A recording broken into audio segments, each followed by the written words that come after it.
back to the Shutter Sports Refresh, the weekly show that brings you all of the most important news in sports. I'm your host, Lucky Roberts, and let's get right into it. Let's kick things off this week with some exciting news in the MLB. It's almost playoff time.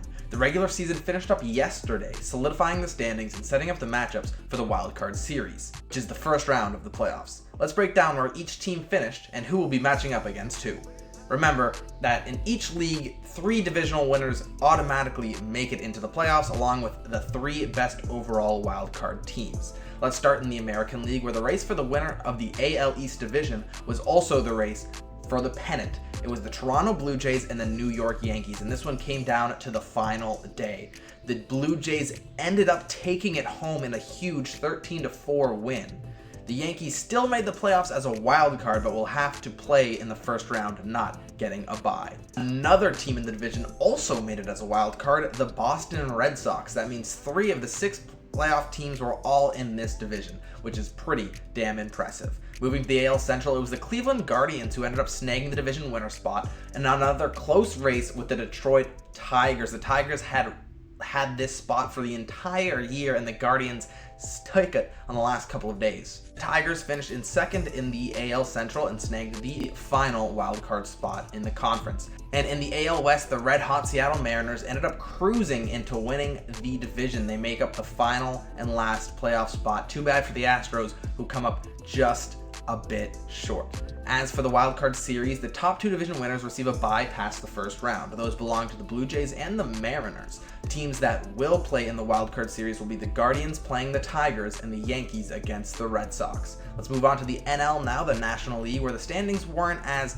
close as it was in the AL. In the NL East, the Philadelphia Phillies won the division by a landslide of 13 games. The NL Central was a little more stacked though. The Milwaukee Brewers finished with the best record in the MLB and won the division, while the Chicago Cubs and Cincinnati Reds both snagged wild card spots. The Reds just took it from the New York Mets, who crumbled down the stretch and lost their playoff spot. That leaves the NL West, where after a season-long battle between the LA Dodgers and the Padres, the LA Dodgers took the top spot in the division against the Padres, who will settle for a wild card spot. For the wild card series, the Brewers and the Phillies both received byes past the first round. That means the matchups will be the Cubs against the Padres and the Dodgers against the Reds. The wild card round kicks off tomorrow, so come back to the Refresh to see some updates for that. Let's move over to some basketball news now, where the WNBA is just about to reach its finals. That's right, there's only one conference finals game left to be played before we reach the finals battle. That conference game is between the Las Vegas Aces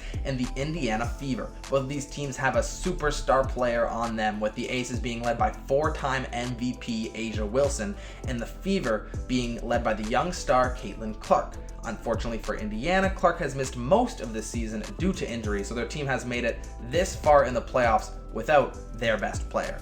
It's been Aaliyah Boston and Kelsey Mitchell who have stepped up for this Fever team and brought them this far. The conference finals matchup goes down tomorrow night, and the winner of the matchup will take on the Phoenix Mercury in the WNBA Finals. The Mercury are coming off a 3-1 conference finals win against the Minnesota Lynx and are led by Alyssa Thomas. The WNBA Finals should be exciting, so tune into the Refresh next week for updates about it. Let's move on to some football news now and recap the NFL and college football games from this past week. The NFL was full of close games, with nearly every matchup finishing within 10 points. The most exciting game of them all, though, was the Green Bay Packers and Dallas Cowboys on Sunday Night Football. The Cowboys had recently traded for star linebacker Micah Parsons, and he traded them to the Packers. So this was a bit of a revenge game for him. The game was still incredibly close. It ended up going to overtime, where the Cowboys had a chance to score a touchdown just a few yards away from the end zone. Cowboys quarterback Dak Prescott started rushing towards the end zone, but was tackled at the last second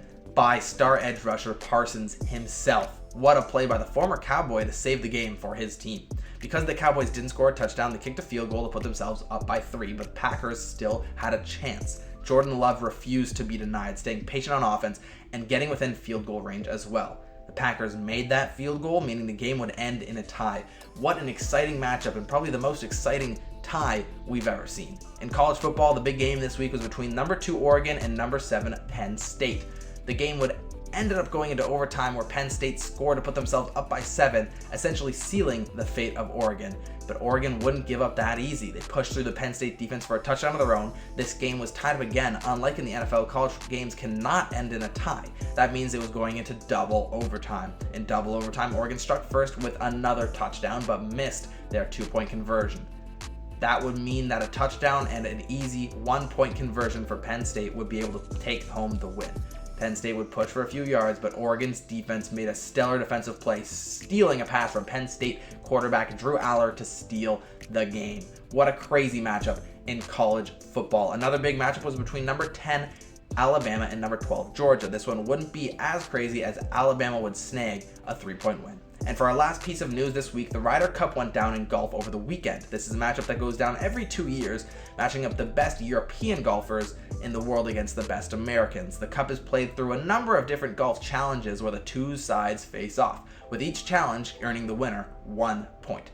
Half points are giving out for ties. The first to 15 points for the two sides wins it all. After a dominant Sunday performance, Europe led America 11.5 to 4.5. Heading into Sunday, things seemed all but over for the Americans. It was an American day, though, for Sunday, as they dominated and were determined to fight back and seal the win. To fight back and even the score up at 14-14. Europe made one final push at the end to win it, though, and Robert McIntyre sealed the win for Europe by tying his matchup with Sam Burns. Congratulations to Europe on a crazy win, and to America for nearly pulling off the impossible comeback. And that's it for this week's episode of the Shutter Sports Refresh. I've been your host, Lucky Roberts, and I hope you learned something today. You can check me, Shutter Sports Media, and the writer for this episode, Finn Noel, on Instagram right here. Thanks for watching.